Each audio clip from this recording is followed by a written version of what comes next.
আমার মাতা উনি বাংলাদেশ থেকে ওনার চিকিৎসায় মারা যাবেন, এটা আমরা খুব মর্মাহত ছিলাম।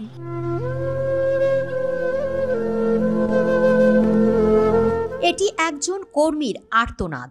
জীবন মৃত্যুর সন্ধিক্ষণে ছিলেন তার দলের প্রধান। বলছি বিএনপি চেয়ারপারসন বেগম খালেদা জিয়ার কথা। গত জুনে অসুস্থ হয়ে ভর্তি ছিলেন রাজধানীর একটি বেসরকারি হাসপাতালে। হঠাৎ অবস্থার অবনতি হলে অ্যাম্বুলেন্স ও ইনজেকশন চেয়ে সহায়তা চাওয়া হয় ইউনাইটেড হাসপাতাল কর্তৃপক্ষের কাছে। কিন্তু সাবেক এই প্রধানমন্ত্রীকে চিকিৎসা দিতে অসম্মতি জানায় ইউনাইটেড হাসপাতাল কর্তৃপক্ষ। দেশের 3 বারের প্রধানমন্ত্রী হওয়া সত্ত্বেও তার সঙ্গে ইউনাইটেড হাসপাতাল কর্তৃপক্ষের এমন অমানবিক আচরণ এখনও মেনে নিতে পারছেন না বিএনপি কর্মীরা।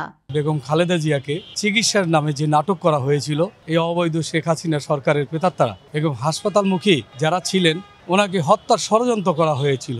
আমার মাতা উনি বাংলাদেশ থেকে ওনার চিকিৎসায় মারা যাবেন, এটা আমরা খুব মর্মাহত ছিলাম। ইউনাইটেড হাসপাতাল তো সরকারি প্রেতাত্মা ছিল, ওইখানে সরকারের দালালরা ছিল।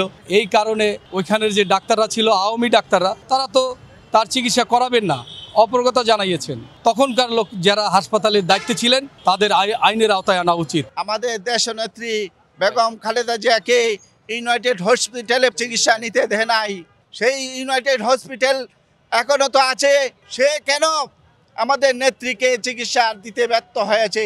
তার প্রতি আমরা ব্যবস্থা নিব, যেন ইউনাইটেড হসপিটালের যে সঠিকভাবে চিকিৎসা নিতে পারে নাই আমাদের নেত্রীর, কেন নিতে পারে নাই, তারা কারণ দর্শাতে হবে। এই বিষয়ে সত্য উদ্ঘাটন করতে ঢাকা টাইমস টিম যোগাযোগ করার চেষ্টা করে ইউনাইটেড হাসপাতাল কর্তৃপক্ষের সঙ্গে, কিন্তু তাদের কারোরই সাড়া মেলেনি। 3 বারের প্রধানমন্ত্রী বেগম খালেদা জিয়ার চিকিৎসায় ইউনাইটেড হাসপাতাল কর্তৃপক্ষের অসম্মতির বিষয়টি দুঃখজনক উল্লেখ করে সাবেক এই সেনা কর্মকর্তা বলেন, যে কোনো নাগরিকেরই হাসপাতালে চিকিৎসা পাওয়ার অধিকার রয়েছে। বেগম জিয়াকে চিকিৎসা থেকে বঞ্চিত করা একেবারেই অমানবিক।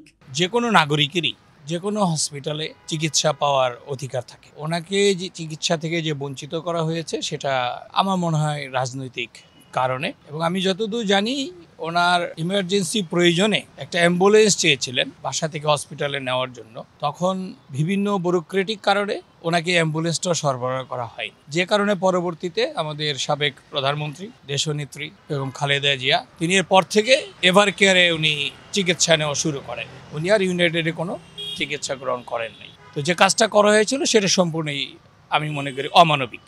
কেন ইউনাইটেড হাসপাতাল বেগম জিয়াকে চিকিৎসা দিল না, সেই প্রশ্ন এখন ঘুরপাক খাচ্ছে সর্বত্র।